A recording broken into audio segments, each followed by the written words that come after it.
여러분 안녕하십니까? NBS 초대석 윤은기입니다. 경북 상주하면 뭐가 떠오르십니까? 아마 달콤한 꽃감을 생각하시는 분들이 많으실 텐데요.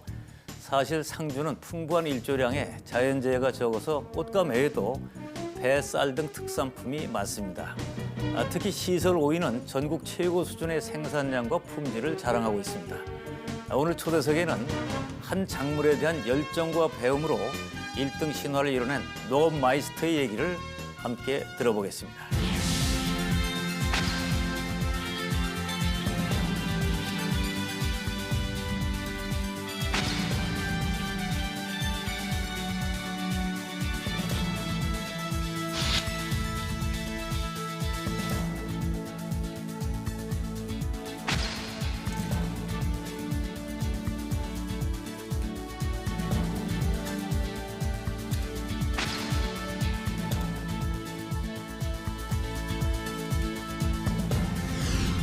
예, 오늘 스튜디오에는 농업 마이스터인 상주 331의 영농조합 김인남 대표를 모셨습니다. 안녕하세요. 반갑습니다. 예, 김인남입니다. 반갑습니다. 자, 상주 하면은 우선 저는 뭐 꽃감이 먼저 떠오르는데 말이죠. 근데 그 농산물이 워낙 많이 나오죠, 그 지역에서. 네, 많이 나오고 예, 있습니다. 대표적인 게 어떤 것들입니까? 상주하면 꽃감하고 누에는 지금 이제 좀 사양이 됐고 쌀. 쌀. 예, 그 다음에 지금 이제 오이. 예. 예, 그 외에 또 이제 지금 많이 수출되고 있는 포도. 포도. 네, 샤인머스켓이 지금 이제 많이 재배하고 있습니다. 예, 인기도 좋죠. 또. 네네. 자, 그 오이, 상주 오이는 어떻게 특성이 어떻습니까? 예, 상주 오이는 영남 지역에서도 주로 하지 않는 그 백다다기를 해서 서울 지역을 이제 주로 공략하기 위해서 이제 재배를 하고 있고요.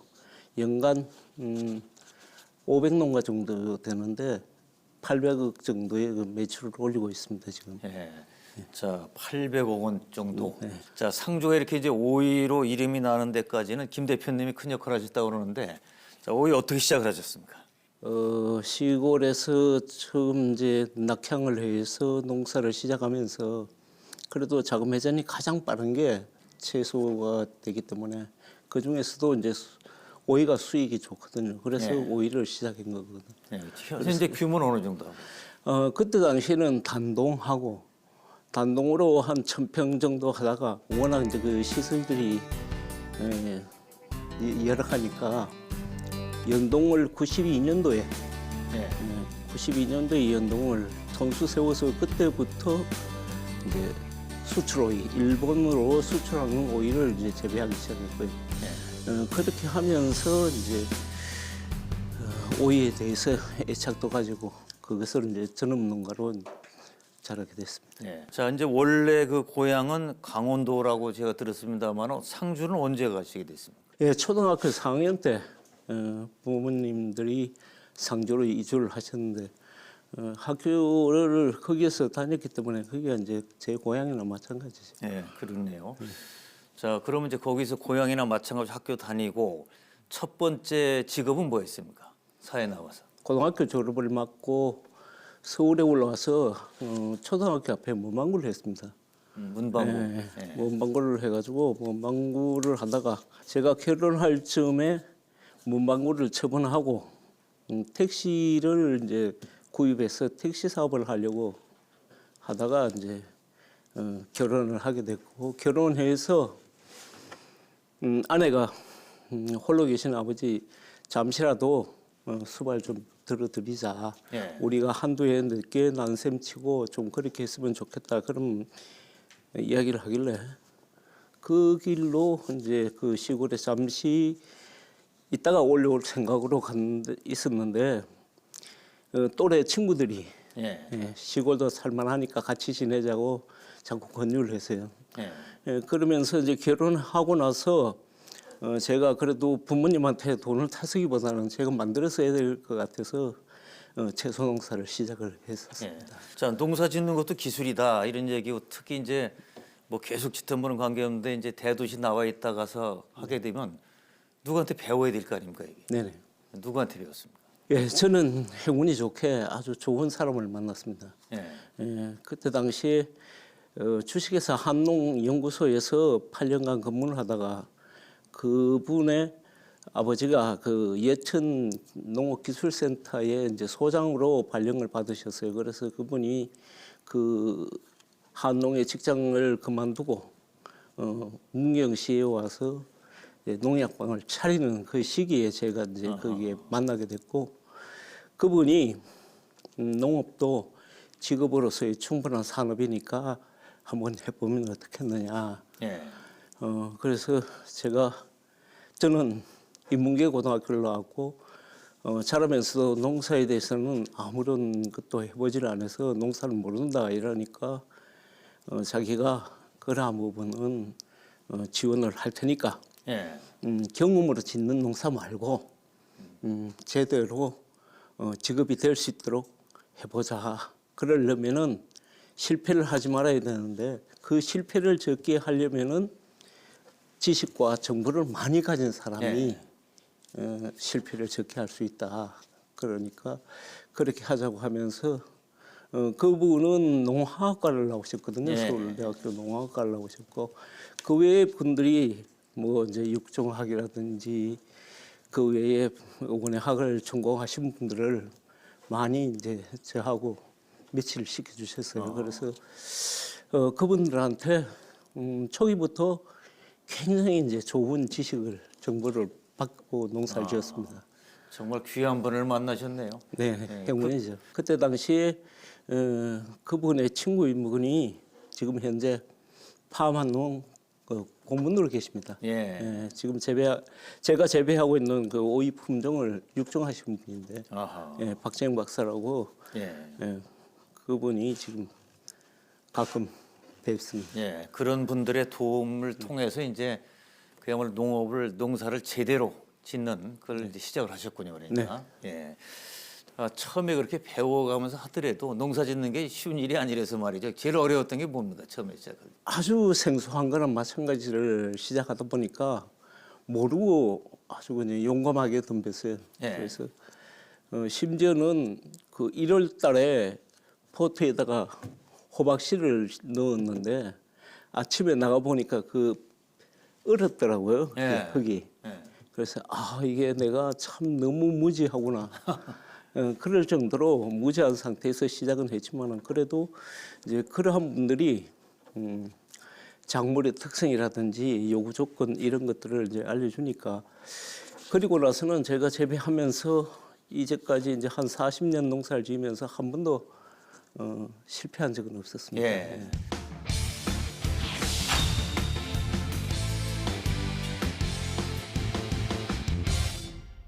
자, 채소를 여러 가지 하다가 다 이제 이거 접고 오이에 몰입을 해야겠다.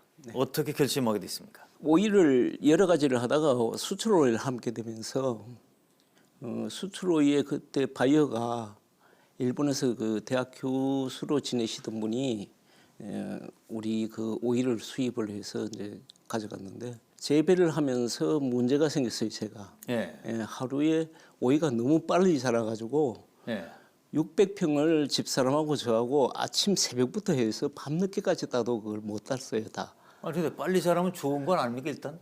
그런데 일본은 규격이 예. 19cm에서 21cm 사이가 되어야 됩니다. 더 커도 안 돼요? 네. 어. 그러니까 그 규격 내에 맞추어야 되는데 이게 너무 빨리 길어지니까 이것을 맞추기 위해서 참 나름대로는 이제 비료의 어떤 성분이라든가 물을 제가 잘못 줘서 그런 현상이 생긴 게 아닌가 하고 걱정을 하다가 그분에게 물어봤습니다. 그랬더니 그분이 환경이 중요하다. 그러한 것들은 하나의 보조적인 역할이지 주가 되는 것은 환경이 식물을 그렇게 변화를 시키니까 온도를 24시간 1도씩 낮춰서 관리를 하라 그러더라고요. 그렇게 하니까 이게 굉장히 빠르게 진정이 되더라고요. 그래서 그거에 매력을 느끼게 됐고 그러한 데에 대한 그 뭐랄까 민감하게 반응하는 것이 저하고 이렇게 맞게 된 뭐 거죠. 생명체니까. 네. 오이는 종류가 몇 개나 있습니까? 오이 종류는 크게 백다다기, 치청, 가시오이 그 외에 이제 피클이 있습니다. 예. 그런데 백다다기는 수도권에서 이제 주로 이제 좋아하시고 많이 소비가 되고 있고요. 재배도 이제 이 경기, 강원 이쪽 지역에서 많이 재배를 하고 있습니다. 그 다음에 취청은 호남 지역에서 소비도 많을 뿐만 아니라 재배도 거기서 대부분 하게 되고요. 예.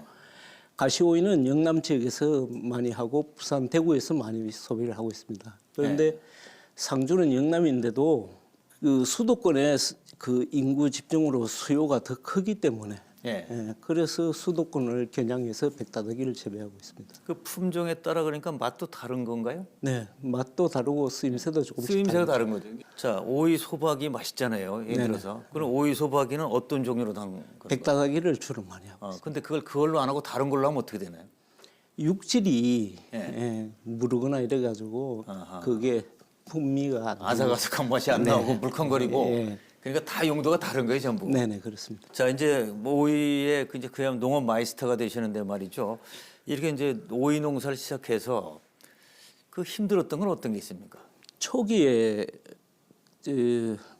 재배를 남들보다 조금 일찍 하고 잘하려고 하니까 자재가 굉장히 부족했었습니다. 자재. 네. 어떤 거? 뒤따라가는 자재들이 보온 자재라든지 가온 자재가 없었습니다.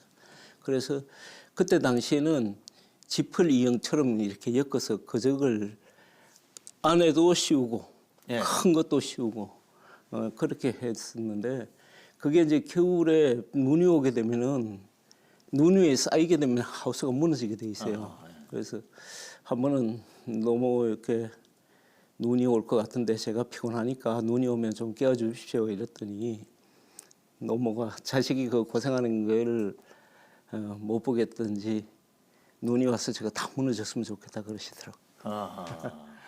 농사 짓는 것도 참 쉬운 일이 아니니까 부모 입장은 또 그렇죠. 그렇죠. 예. 자, 아까 말씀 중에 이제 일본으로 수출을 한다. 이제 수출했다는 말씀을 하시는데 그 수출을 하려면 무슨 뭔가 이렇게 뭐 누굴 만나야 될 거 아닙니까 이게? 어디에 어떻게 수출을 시작하게 됐습니까? 상주에는 그저 원예 협동조합이라고 저 농협 협동조합이 있는데 그때 거기에 조합장을 하시던 분이 일본에 이제 수출 오일을 이제 권유를 하게 됐고 그 단지화가 됐어요. 그래서 수출을 하게 되면서 그때까지는 농가들이 대부분 그저 이제 농사를 짓는 거다 이렇게 지어보고 저렇게 지어보고 그냥 그렇게 지었는데 제가 그때 그분을 초기에 농사를 시작하면서 초기에 만났기 때문에 그분들이 하는 그 과학적인 농업 그런 것들을 배우게 됐고 그것들이 얼마나 중요한가를 느끼게 된 거죠. 그래서 그게 저희 그 상주 오이의 어떤 발전의 큰 계기가 됐었습니다. 자, 그러니까 이제 일본도 가서 일본 사람들 그 오이 농사 짓는 것도 제대로 다 보셨을 거 아닙니까? 네. 처음에 가보시니까 어떻던가요? 한마디로 부러웠고요. 네. 화가 났습니다.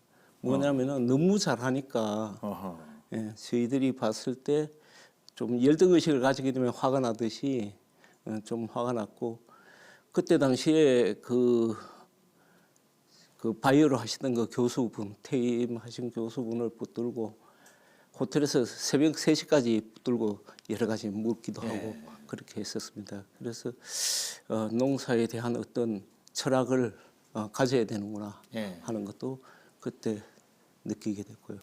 또 배워야 된다는 생각도 하게 됐지만 또 제가 남들보다 조금 이렇게 좀 적극적이다 보니까 성격이 제가 할 수 있는 공부를 할 시간은 없었어요. 그런데 여하튼 배워야 된다는 어떠한 생각은 그때부터 많이 가지고 있었습니다. 자, 그럼 일본 수출은 이제 그쪽으로 해서 수출해서 물론 이제 매출 올렸고 국내는 어떤 식으로 그 판매가 됐습니까? 예, 그때 당시만 해도 그 90년 초반 그러니까 95년 정도까지는 상주에서는 그 비닐 포대에 100개씩을 담아가지고 그것을 그 현지 판매를 했습니다. 그러다 보니까 현지에서 사가져가는 저 장사하시는 분이 한 2분이 가져가니까 경쟁이 안 되니까 가격이 낮을 수밖에 없었죠. 그렇죠. 그래서 제가 가락동에 와서 시장 조사를 한번 했더니 그 상인들이 이런 말씀을 해주시더라고요. 상주 사람들이 좋게 이야기하면은 순박하고 바로 이야기하면은 바보 아니냐. 제값을 못 받는다는 거죠, 그러니까. 그렇죠. 예. 그렇게 좋으면은 그 상인들이 전국을 끌고 다니면서 팔다가 못 팔면은 여기 끌고 오는데 그럼 도대체 그 겨울에 애써서 농사 지어서 얼마를 받느냐, 왜 그러느냐 그렇게 말씀하시는 거에 대단한 충격을 받았습니다. 그래서 일본서 거래하던 것들을 이제 자료를 수집하고 거기서 많이 본 것들을 이용해서 그 해에 수수료를 두 군데를 냈습니다. 상주원협에 7%, 가락동에 6%를 냈으니까 13%를 수수료를 내고 가락동으로 가져와도 그 현장에서 판매하는 것보다 30% 이상 수익이 더 높아졌어요.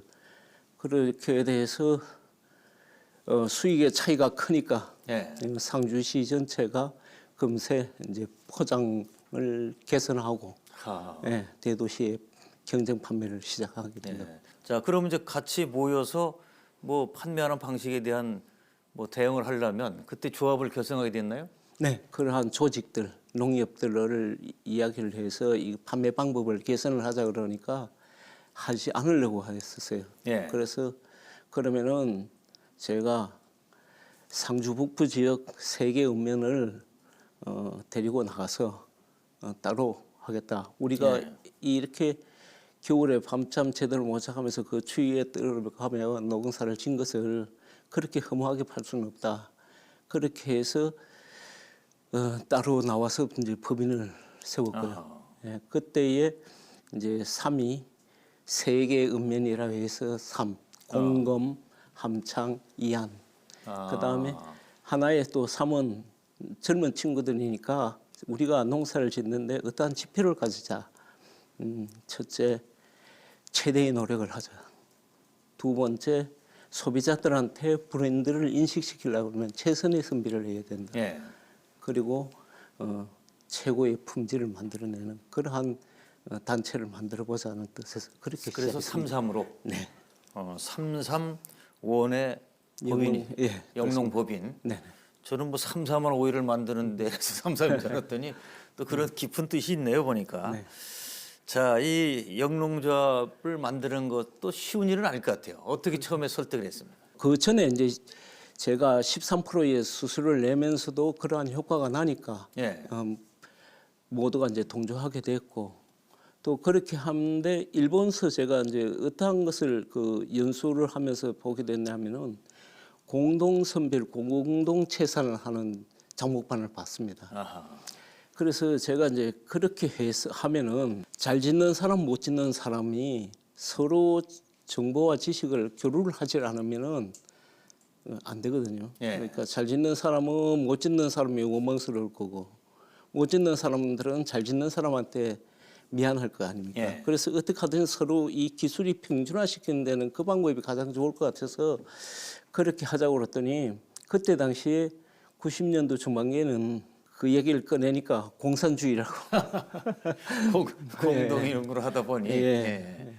공농이란 거기에 우리나라 사람들이 아직까지는 이렇게 예. 이제 인식이 안 돼 있어 가지고 그렇게 해서 작목판을 끌고 가는데 품질 관리 이런 것을 제대로 하고 브랜드를 그러니까 가치를 인정받기 위해서 자체 검사 이런 예. 것들을 굉장히 철저하게 했습니다. 그래서 많이 다퉜어요. 예. 그래서 지금도 회원들은 어떤 면으로 보면 좀 독선적이지 않느냐 예. 그런 얘기도 듣게 되는데 또 그렇지 않으면은 그렇게 어떤 개선 그런 것들이 쉽지 않겠죠. 예. 그렇게 해서 저희들 법인에서 이 수도권 지역의 몇 군데의 이제 도매시장에서 가격이 거의 그 사람들보다 뭐 배 정도를 많이 받게 되니까 단 보름 만에 예. 전체가 다 예. 판매 방법을 확 바꾸게 된 거죠. 그 혁명이 벌어졌네. 네, 자, 판매 방법의 혁명이 되는 거죠. 아까 이제 오이의 품종이 다양하다 하는 말씀해 주셨는데 뭐 재배하는 분 입장에서는 뭐 잘 알겠지만 저 같은 소비자 입장에서는 좋은 오이를 고르는 방법.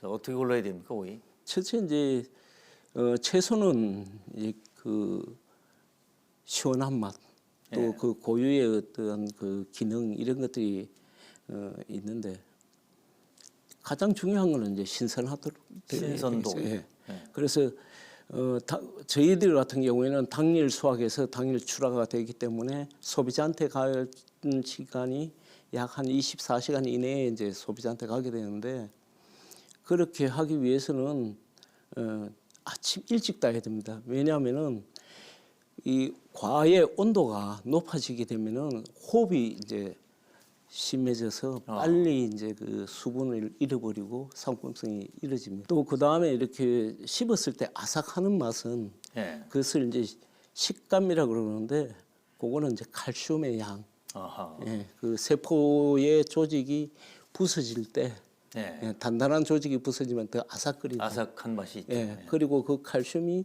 또 혀에도 식미를 또 돋궈줍니다. 예. 그래서 칼슘의 함량이 높으면은 그 훨씬 품질은 좋은 예. 오이가 되는 거예요. 그 오이는 참 좀 묘한 것이 그 김치 오이 김치를 담아서 먹어도 맛이 있지만은 그냥 날로 먹어도 맛있잖아요 보면. 네. 고추장 찍어서 이렇게 먹어도 맛있고 말이죠. 자 오이의 그게 매력이 아닌가 싶은 생각도 나는데 오이도 영양분이 좋은 게 많죠 거기. 네, 그 주로 이제 그 이뇨 작용을 많이 해가지고 몸의 네. 해독 작용이라든가 이런 것들이 역할을 크게 하는데 일본에서는 매 식사기마다 그 오이가 이제 반찬으로 조금씩이라도 먹게 된 이유가 제가 알기는 그 원폭 피해 때문에 어허. 오이를 먹는 사람들이 훨씬 치유가 빨랐다고 하더라고요. 예. 그래서 그 이후에서 그 오이가 굉장히 몸에 좋다고 생각이 예. 해가지고 많이 먹고 있거든요. 그러니까 지금 이제 그 아토피 예. 그런 데는 오이 노각이 굉장히 큰 효과가 있습니다. 오이 노각. 예, 예. 예, 그런 것들을 가지고 하면 굉장히 효과가 예. 있습니다. 그 상주 지역에서 특히 그 오이 좋은 오이가 나오는 이유가 뭘까요? 그게? 그 상주는 그 뒤 배경이 그 소백 산맥이 이렇게 둘러쳐져 있습니다. 그렇죠. 예. 예, 그래서 이 서해 쪽에서 들어오는 그 비구름이 그 소백산을 빗겨 타고 넘어가게 돼 있어요. 예. 그래서 보은, 삼척 이쪽 지역이 수해는 많이 나지만 상주는 수해가 훨씬 적고 겨울철에 그러한 현상 때문에 일조 조건이 좋습니다. 아. 그래서 햇볕이 좋으니까 좋은 농산물이 생산돼요. 예. 그리고 결국은 또 흙이 좋아야 되는 거 아니겠습니까? 흙 예. 자체가. 예. 그렇죠. 그 낙동강 유역이니까 예. 예, 좋은 흙들이 많이 이제 쓸려오는 거죠. 그쪽으로. 예. 그러니까 이제 태백산맥 내려오는 산자락도 있지만 또 가보면 강이 좋더라고요. 그러니까 주변에. 네. 그런 풍토가 다 만나서 이제 좋은 오이가 생산된다. 네. 오이 농사를 지을 때 토양 관리를 위해서 생칩을 활용한다. 이런 얘기를 들었는데 네. 어떻게 된 겁니까, 그거는? 지금 농가들이 대부분이 배치풀을 거의 다 쓰게 되어 있는데 제가 쓴 지가 한 20년 정도 됐습니다. 그 처음에 그 배치풀 쓸 때는 그 연구하시는 분들이라든가 지도기관에서 굉장히 만류를 했어요. 왜냐하면은 그 볏짚이 토양에서 썩는 동안에 여러 가지 변화가 일어나기 때문에 물리화학적으로 변화가 많이 일어나기 때문에 토양을 버릴 수가 있고 그러는 과정에서 나오는 가스라든가 이러한 문제로 재배가 어려울 것이다. 그렇게 해서 만류를 많이 했는데 저는 이제 농업이잖아요. 예. 농사가 아니고 업이니까 사업성으로 따져야 되거든요. 그래서 그것을 사용을 하게 되면은 토양에 남아 있는 비료를 이 짚이 끌어옵니다. 예. 이제 자기가 썩는 과정에서 끌어왔다가 자기가 다 썩고 나면은 다시 이제 오이에게 내주게 되어 있어요. 그렇게 되면서 이 미생물들이 토양의 미생물들이 많이 살니까 얘네들이 흙덩어리를 떼알 구조라고 해서 이렇게 작은 덩어리로 이렇게 만들어 주거든요. 그렇게 되면은 수분도 공급이 원활하고 공기가 잘 통하게 되어 있습니다. 그렇게 하면서 비료 성분을 그 짚이 안고가 있기 때문에 염료에 대한 농도, 그러니까 소금 농도가 그만큼 적어지는 거죠. 아하. 그래서 재배 환경이 굉장히 이제 개선이 되는 거예요. 예, 미생물도 나오게 되고 그 흙 자체가 이제 달라지는 거네, 그러니까. 그렇죠. 저희 밭 같은 경우에 토양 1g에 1억 마리 이상 한 2억 마리 정도의 미생물이 살고 있습니다. 그러니까 그렇게 수많은 미생물들이 살 수 있는 것은 충분한 먹이가 그러한 이제 유기물들이거든요. 예. 그래서 그걸 주게 되었고 그렇게 해서 제가 연 2년 이제 재배 성적이 좋으니까 예. 기관들이 또 종묘 회사 이런 데서 이제 홍보해서 지풀 뱃지풀 대신 사용하라 그렇게 홍보를 했습니다.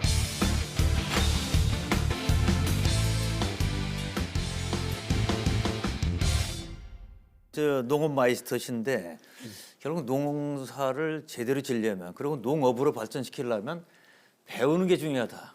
자, 그 처음부터 그런 생각을 하셨던 거죠, 그러니까? 네. 배우지 않고 하는 것과 알고 하는 것의 차이는 이제 실패가 없어지는 거죠. 예. 그래서 저는 어떠한 그 작물을 재배할 때마다 그 작물의 특성, 그다음에 그 작물이 필요로 하는 그 어떤 요구하는 것들을 최대한 맞춰 주려고 하다 보니까 수많은 그 작목들을 해보았지만 실패는 없었습니다. 예. 근데 이런 공부를 하려면 이제 국내에서 공부할 수 있고 또 농업 선진국 가서 이것저것 살펴볼 수가 있겠죠. 네. 예. 그 해외는 어딜 가보셨습니까? 처음에 그 수출을 하면서 일본을 가장 먼저 갔다 오고 거기에서 얻은 교훈이 표준화. 표준화. 예. 원칙을 굉장히 중요시하고 원칙을 지킨다는 그러한 것들이 느껴졌고요. 그 다음에 제가 법인을 세우고 우리 법인의 지원 사업으로 18억 공사를 하게 됐어요. 그래서 17농가의 하우스를 이제 현대화 하우스를 짓고 나서 이스라엘 갔습니다. 이스라엘. 예. 예, 이스라엘을 가게 됐고 그 이스라엘을 가서 정말 공부가 필수라는 느낌을 거기에서 가지게 됐어요. 예. 어느 그 작은 기업체에 갔는데 젊은 청년이 어디서 왔냐길래 한국에서 왔다 그러니까 한국 어디냐고 그래요. 그래서 상주라니까 오 상주 이러는 거예요. 그래서 상주를 어떻게 하죠? 예. 일본까지 자기네 기부처에서 생산되는 농산물들을 판매를 이제 수출을 하고 있는데 한국에 수출을 하기 위해서 한국의 원예 산업과 식문화를 알아야 되기 때문에 자기가 2년에 한 번씩 얻어지는 그 휴가 2달짜리 휴가를 가지고 김포에서 이제 그 부산, 김해, 밀양, 장영 그쪽을 다니면서 그 원예 산업 그러니까 비닐하우스 채소 재배하는 것들을 살펴보고 또 올라오면서 상주에 오니까 상주는 그 오이를 많이 재배하더라. 그래서 상주에서 하룻밤 자면서 상주 지역의 그 농가들을 둘러보고 왔노라고 하더라고요. 그래서 그때 정말 그 충격이라는 게 예. 굉장히 큰 충격이었습니다. 왜냐하면 그 시기가 97년도가 우리나라는 그 WTO 그 개방 반대, 예. 농민들이 그거에 대해서 굉장히 적극적으로 막 반대를 하게 되고 그렇게 운동을 하게 되는데 세상은 우리를 겨냥하고 이러한 것들이 이루어지고 있구나 하는 것을 보니까 참 큰 그 느낌을 받은 거예요. 살아남으려면 우리도 제대로 배우고 우리 것도 배워야 되지만 또 다른 나라 움직임도 알아야 되고 말이죠. 그렇죠. 예. 그 이스라엘에 갔더니 여러 가지로 우리하고 농사 방법이 달랐습니다. 예. 지하 1100m에서 1300m 밑에서 물을 끌어올리니까 칼슘이라든지 이런 미네랄이 너무 많아요. 수온도 높고 그러니까 이것을 어떻게 이제 줄이느냐가 걱정이고 또 그렇게 힘들여 끌어온 물과 자원들을 소중하게 다룰 수밖에 없으니까 예. 뿌리를 자기가 관리할 수 있는 곳으로 최대한 모아서 내가 주는 것을 최대한 활용하는 농법을 쓰더라고요. 그래서 그러한 것들을 시행을 하는데 그 며칠 다니면서 공부하고 배웠던 게 우리가 일본이나 한국에서 배웠던 뿌리가 넓게 퍼지고 깊이 들어가야만이 좋은 것은 결국 아니구나. 내가 어떻게 식물이 차지하는 영역에서 제대로 활성을 가지게 하느냐가 가장 중요한 방법이구나 하는 것을 그때 배우게 됐고 그러한 것들을 하기 위해서는 많이 알아야 되겠다 싶었죠. 그래서 공부를 하게 된 겁니다. 예. 이스라엘 다녀와서 그러니까 뭐 학교도 그때 다니시게 된 건가요, 그러니까? 네. 야간 대학을 그때 가게 된 동기는 그걸 가고 싶었던 이제 동기는 제가 갖고 있던 그러한 지식이나 정보들이 굉장히 이제 고급들은 많았습니다. 이제 예. 좋은 지식들은 많았지만은 그러한 것들이 저 천으로 보면은 조각천이거든요. 예. 그 조각천 가지고는 멋진 옷을 만들 수가 없듯이 이거를 어떻게 정리를 좀 해야 되겠다. 어떤 체계가 있어야지 내가 갖고 있는 지식이 그냥 이 흐트러지는 그러한 지식이어서는 안 되겠다 싶어서 야간 대학 원예과를 들어가게 됐고 또 들어가니까 이제 자식 같은 친구들하고 같이 공부를 하는데 예. 졸업장만 따라왔다 소리 듣기 싫어가지고 제가 전공 과목은 4년 동안에 다 A를 받았습니다. 그래서 4년간 장학금을 받고 공부 다녔습니다. 열심히 하셨네. 그 젊은 사람들하고 나이 차이가 꽤 나셨겠어요 그때. 네, 많이 났지만은 한 가지 저한테는 이제 그 친구들이 따라오지 못하는 장점이 있었죠. 예. 왜냐하면 그 친구들은 농업에 대해서 모르니까 외워야 되고 예. 저는 해봤으니까 이해가 되는 거죠. 생각을 하면서. 예. 예. 그러니까 이해하는 사람은 이제 외워서는 그렇죠. 못 따라오는 거죠. 예. 야, 그때 그 연세에 또 장학금까지 받으며 다니셨으니 정말 배움에 대한 열정이 대단하신 거예요. 그 염류 집적이라는 게 뭡니까 이게? 예, 비료는 이제 여러 가지 물질들이 이렇게 결합해서 이제 식물한테 이제 양분으로 공급이 되는 것들인데 제가 식물이 필요한 양만큼만 주어도 식물이 100%다 흡수를 못 하거든요. 예. 조금씩 남게 되니까 그 남은 것들이 토양에 자꾸 쌓이게 돼요. 아하. 그러면 여러 해 농사를 짓게 되면은 그 쌓이는 양은 점점 많아지고 그렇게 되다 보면은 그 소금기 같은 염이 자꾸 농도가 높아집니다. 예. 그렇게 되면은 어떠한 현상이 생기냐면은 우리가 그 단무지가 이렇게 보면은 무가 쪼글쪼글하게 이렇게 수분을 뺏겨가지고 그렇게 되죠. 예. 그러니까 식물체가 토양 속에서 그러한 현상이 생기기 때문에 물을 흡수하거나 양분을 흡수를 제대로 못합니다. 예. 그래서 그러한 것들이 최소화시키는 방법이 비료를 적게 주는 게 가장 좋지만은 그거 갖고는 어차피 생기니까 예. 남아 있는 것들을 작물이 없는 그 휴작기 쉬는 동안에 정리를 하는 거죠. 그 개선을 시키는 네. 겁니다.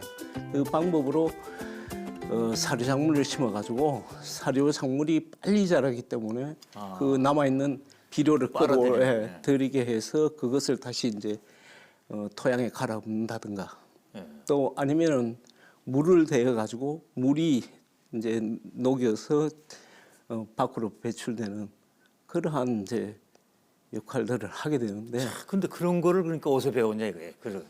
이제 나름대로 자꾸 생각을 해야죠. 예. 배운 거를 잘 응용을 해 보니까 이제 방법이 나오는 거네요. 예, 저는 농사를 지으면서 좌우명이 예. 왜? 왜? 예. 왜 이럴까? 예. 무엇이든지 내가 일을 하게 되면 그것을 왜 해야 되느냐? 예. 왜 해야 되는지를 알면 목적이 있잖아요. 그 목적을 근본적인 걸. 예, 목적을 달성하기 위해서 어떻게 하면은 효율적이냐, 예. 또 잘할 수 있느냐 그러한 것들을 생각하게 되고 그리고 나면은 그 이제 또 검토가 이제 예. 하게 되죠. 그러면은 지난 그 했던 거에서 검토를 하게 되면은 개선 방안이 나오는 거죠. 예. 그 제일 중요한 것 같아요. 왜? 이게 왜 이럴까? 또 왜라는 근본 문제를 해결하려고 하다 보면 진짜 좋은 아이디어가 나오는 거죠. 왜? 그렇죠. 자, 그 지금 한국농촌경제연구원 현장 리포터로 활동을 하신다고 하는데 네. 그 현재 그걸 하게 되면 뭐 어떤 겁니까? 그 내용이? 그 2009년도부터 이제 예. 그 농촌경제연구원에서 현장에서 요구되는 어떤 정책, 농업 정책, 예. 그 다음에 시행되고 있는 농업 정책에 대한 모니터링, 아, 그런 현장의 것들- 소리를 들어보는. 예, 그러한 것들을 위해서 이제 리포트 제도를 이제 들여왔습니다. 그래서 거기에서 어떠한 제안이라든지 예. 요구를 하게 되면은 거기에 계시는 연구원들이 그거에 대한 연구도 하게 되고 또 지금 현재는 국회나 이러한 기관에서 예.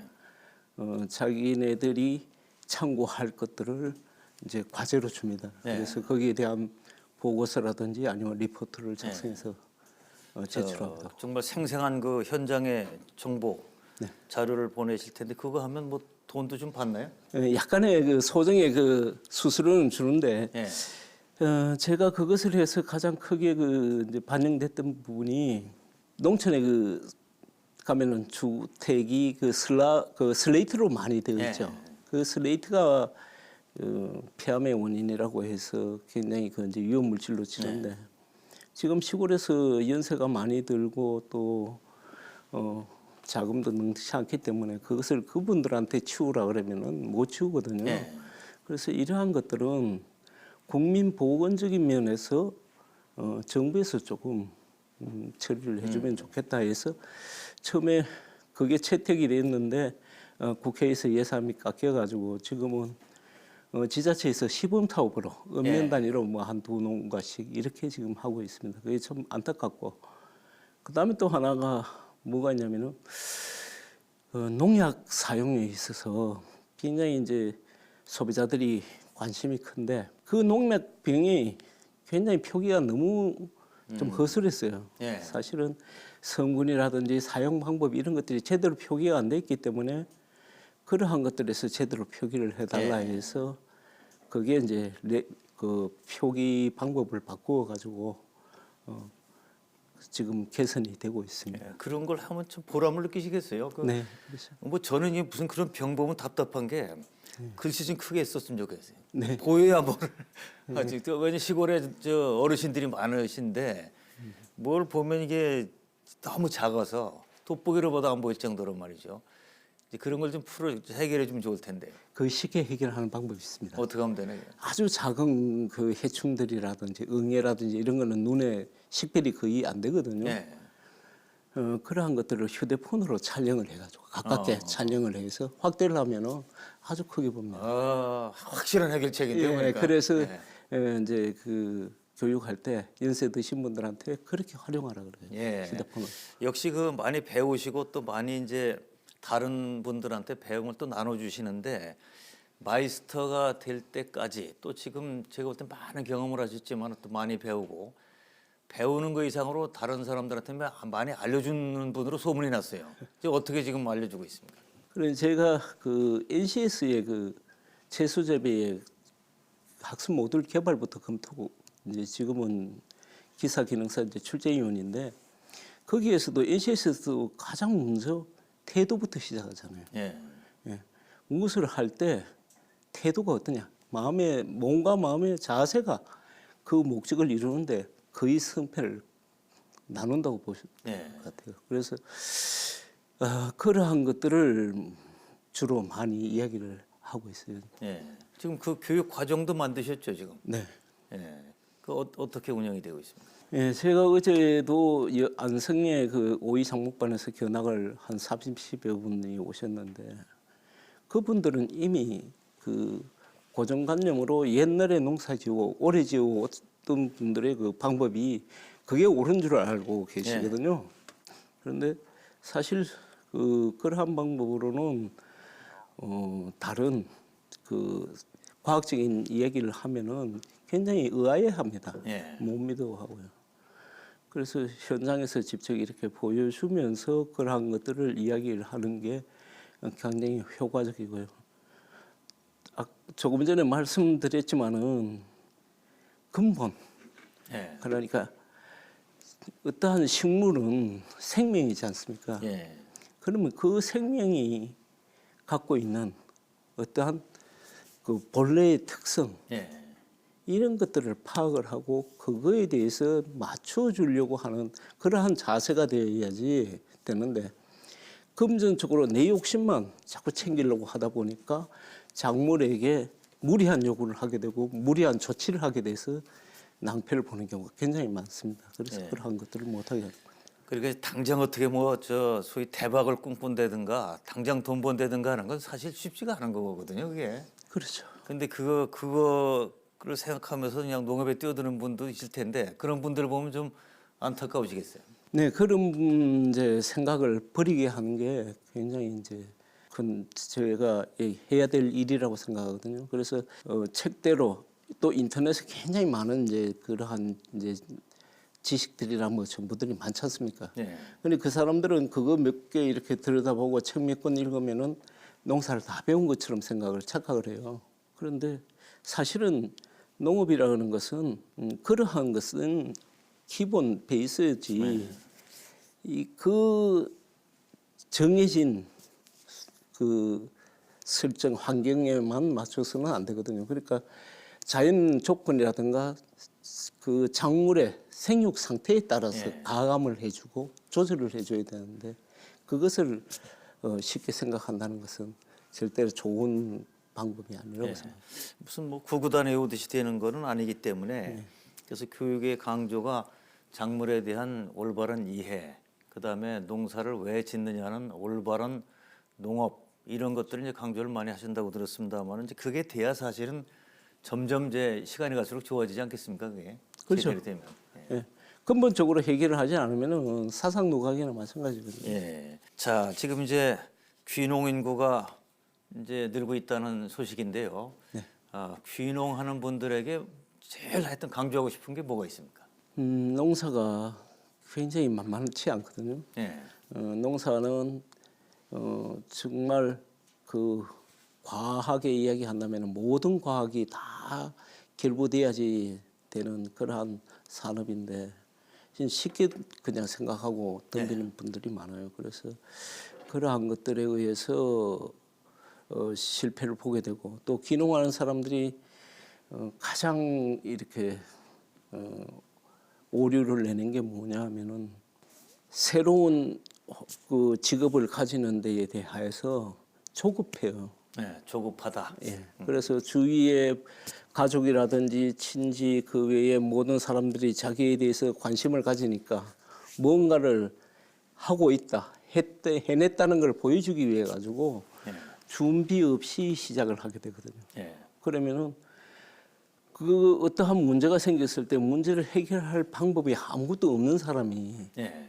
그러한 무모한 행동을 하게 되는 거고 또 그렇게 하시는 분들이 대부분 보면은 여러 가지 작물을 하게 됩니다. 그래서 전투에서 적군을 여러 명을 상대하게 되는 그런 전문성이 떨어질 수가 있는 거죠. 네, 그렇게 되다 보니까 하나도 옳게 되는 게 없는 그런 안타까운 일이 있어요. 예. 지금 그러니까 이제 오이에 집중하시다 보니까 하여튼 오이에 관한 모든 건 이제 다 잘하실 거 아니에요. 지금. 딱 보면 그냥 이게 뭐다는 걸 아실 거고. 저는 오이 얘기를 오늘 많이 이제 하면서 또 저도 많이 배웠습니다만은 오이 꽃은 어떻습니까? 그것도 종류에 따라 다른가요? 꽃 모양이? 예, 오이 꽃은 이제 거의 대동소이한데 예. 이제 색이라든지 예. 크기, 그 다음에 피는 각도 예. 그런 것들에 따라서 생육 그 상태를 읽어내는 거죠. 꽃을 보고도 또 알 수 있는 거네요, 그러니까. 그렇습니다. 예. 이 꽃이라 그러는 것은 자기 그 유전자를 남기기 위한 최초의 이제 작업이기 때문에 그러한 것들이 어떻게 건강하냐에 따라서 이제 생산되는 오이가 차이가 크죠. 그래서 그 오이가 좋은 오이가 되려 그러면 꽃이 좋아야 되는 거죠. 예. 자, 이 성공한 농업인들을 제가 방송을 진행하면서 이렇게 이제 많이 뵈니까요. 공통점이 있어요. 부인의 내조가 없었더라면 또 부인이 함께 뛰지 않았더라면 어려웠을 거다 하는 얘기를 다 하시던데 어떻습니까? 예, 저는 40년간 농사를 이렇게 지어오면서 가장 이제 제가